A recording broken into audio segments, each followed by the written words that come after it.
Berbohong itu apa hukumnya? Apa hukumnya? Hukum asalnya dosa, haram. Tapi haram ini juga diikat oleh suasana niatnya, hatinya. Karena nanti ada kebohongan-kebohongan yang ditolerir. Yang ditolerir.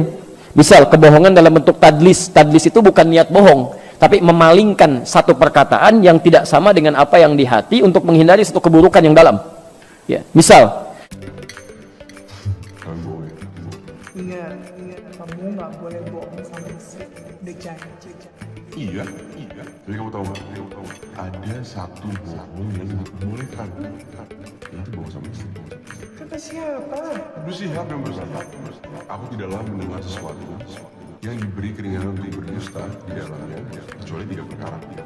Perangan, mendamaikan yang berselisih, yang ketiga perkataan suami terhadap istri terhadap suami, dengan tujuan untuk membawa kebaikan dalam rumah tangga. Hadis riwayat Bukhari nomor 2692 dan Muslim nomor 26. Itu inti dari ayat ini. Pertama, ya, saya ingin sampaikan kaitan dengan hadis tadi. Pertama, semua pekerjaan kita dihukumi oleh Allah Subhanahu wa taala bukan pada inti perbuatannya, tapi pada niat yang menyertai perbuatan yang dimaksudkan. Ini berlaku bagi amal soleh ataupun amal yang salah. Jelas di sini? Baik. Berbohong itu apa hukumnya? Apa hukumnya? Hukum asalnya dosa, haram. Tapi haram ini juga diikat oleh suasana niatnya, hatinya. Karena nanti ada kebohongan-kebohongan yang ditolerir. Yang ditolerir. Misal kebohongan dalam bentuk tadlis. Tadlis itu bukan niat bohong, tapi memalingkan satu perkataan yang tidak sama dengan apa yang di hati untuk menghindari satu keburukan yang dalam. Ya, misal Anda ditanya misalnya kan, misalnya ditanya, ya, kita ambil contoh yang sunnah saja langsung. Nabi Ibrahim alaihissalam, beliau ditanya oleh seorang raja, yang raja ini agak aneh ini, agak aneh, suka ngambil istri orang. Suka ngambil istri orang. Ya. Jadi raja ini punya pandangan begini, kenapa saya ngambil istri orang? Raja ini punya prinsip, kalau orang biasa yang belum menikah, perempuan biasa, bedanya dengan perempuan yang telah menikah, perempuan yang menikah itu punya keistimewaan, yang dengan keistimewaan itu orang mau nikah dengan dia. Ya, tapi kalau orang yang belum menikah, artinya belum ada keistimewaan pada dirinya, sehingga orang pun belum tertarik pada dia gitu. Jelas ya? Nah, jadi kalau ada perempuan-perempuan sudah dinikahi, itu tipikalnya ambil jadikan istrinya, menandakan bahwa perempuan ini punya keistimewaan. Saya pengen tahu punya keistimewaan apa, makanya saya ambil jadi istri gitu. Jelas ya? Ini agak aneh memang ya.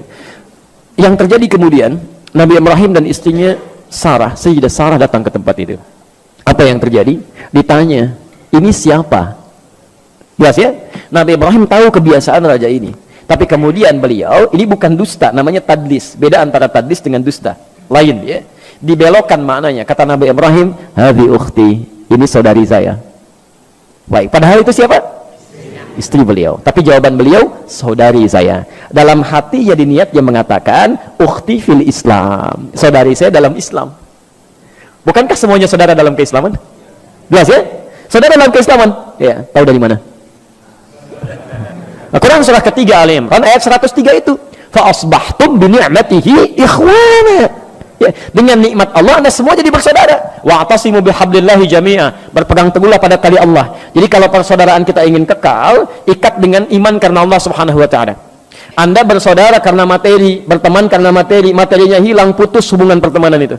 Anda berteman dengan kedudukan, Masya Allah, karangan bunga, Masya Allah, datang, selamat, ini itu, kartu nama disebarkan, kedudukan Anda dipindahkan pada yang lain, hilang teman Anda itu. Ikat hubungan iman karena Allah, maka akan kekal abadi. Semua kita saudara, ya kata Al-Quran. Maka Nabi Ibrahim mengatakan, hadhi ukhti, ini saudari saya. Di lisannya diucapkan untuk menghindari madarat yang lebih besar, tapi di hatinya mengatakan, saudari saya dalam Islam. Ini tadlis namanya. Jelas di sini? Bergantung pada niatnya. Tapi ternyata raja ini, udahlah, ini pengecualian katanya. Ini pengecualian, memang saking cantiknya Sayyidah Sarah itu, saking cantiknya. Ya, udah, saya berlakukan hukum ini khusus untuk perempuan ini. Saya mau ambil dia sekalipun dia saudari kamu katanya. Begitu diambil, qadarullah tangannya tiba-tiba lumpuh. Ya, lumpuh. Ya, dia merasa ada sesuatu yang tidak biasa pada orang ini.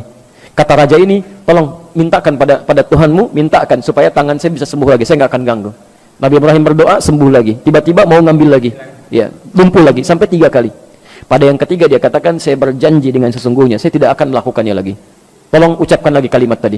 Maka ketika didoakan oleh Nabi Ibrahim, tiba-tiba sembuh lagi tangannya. Raja ini karena mengatakan di hadapan sebagian rakyatnya, Ya, maka dia tidak ingin jatuh marwahnya pada saat itu. Dia mencari cara bagaimana caranya supaya kedudukannya tetap langgeng dan tidak merasa dikalahkan oleh orang baru, supaya tidak runtuh keadaan dirinya pada saat itu.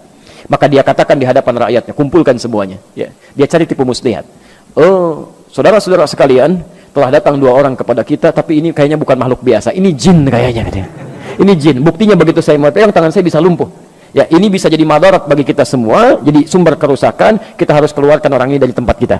Silahkan kamu pergi, sebagai gantinya saya berikan hadiah. Maka diberikanlah hadiah Sayyidah Hajar itu.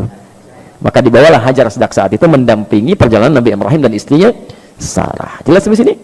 Saya tidak akan teruskan kisahnya sampai dengan menikah dengan Sayyidah Hajar. Cukup sampai di sini.